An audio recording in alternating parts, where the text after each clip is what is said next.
Kahit man nga po mga idol tapos na ang regular season, may ilang mga teams pa rin naman ang may chance ang makahabol sa playoffs, kagaya na lang ng Dallas Mavericks na sa kabila ng hindi magagandang nangyari sa team ng mga nagdaang linggo, nagawa pa rin naman nga po nilang makapasok sa play-in tournament. Kaya kailangan na lamang nga po nilang manalo ng dalawang magkasunod na laro para lamang makahabol sa playoffs bilang number 8, kung saan balak nilang harapin sa first round ang best team na OKC Thunder. At lahat nga ng plano nilang gawin sa play-in at sa playoffs nakasalalay mismo kay Anthony Davis. Siya rin naman ang itinuturing na best player sa lineup at inaasahang mangunguna sa team kung sakaling makapasok sa playoffs. Mismong si Davis na ang personal na nangako sa mga fans ng Dallas sa isang interview na kahit man kulang ang kanilang lineup ngayon, gagawin pa rin nila ang lahat upang mabuhat ang team papasok sa postseason. Hindi pa rin naman nagbabago ang kanyang plano dahil titulo pa rin talaga ang gusto nilang makuha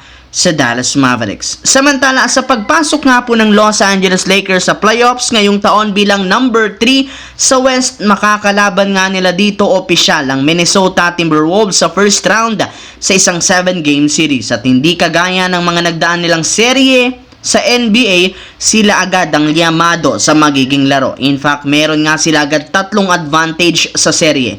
Una, pagkakaroon ng home court advantage. Yes mga idol, gaganapin ang Game 1 at Game 2 sa Los Angeles na magagamit nila upang makalamang agad. Alam naman nga ninyo na lumalakas ang Lakers sa tuwing naglalaro sila sa loob ng kanilang sariling arena. Bukod dyan, meron rin naman nga pong napakalaking momentum na hawak ngayon ng Lakers simula nang magsunod-sunod ang kanilang panalo. At higit sa lahat, ang pagkakaroon ng mas mahabang bakasyon para sa kanilang mga players na makarecover sa injury. Kaya expected fully healthy ang lahat ng mga malalaro ng Los Angeles Lakers sa pagsisimula ng kanilang serye na magagamit nila bilang advantage. Sa kabilang banda, sa pagtatapos ng regular season, nakuha nga po ng Detroit Pistons ang 6th seed sa Eastern Conference, kung saan kakalabanin nila sa first round ang New York Knicks sa isang 7-game series. Though liyamado ang Knicks sa serye, hindi malabo na ma-upset pa sila ng Detroit Pistons, lalo pat ito ang tinik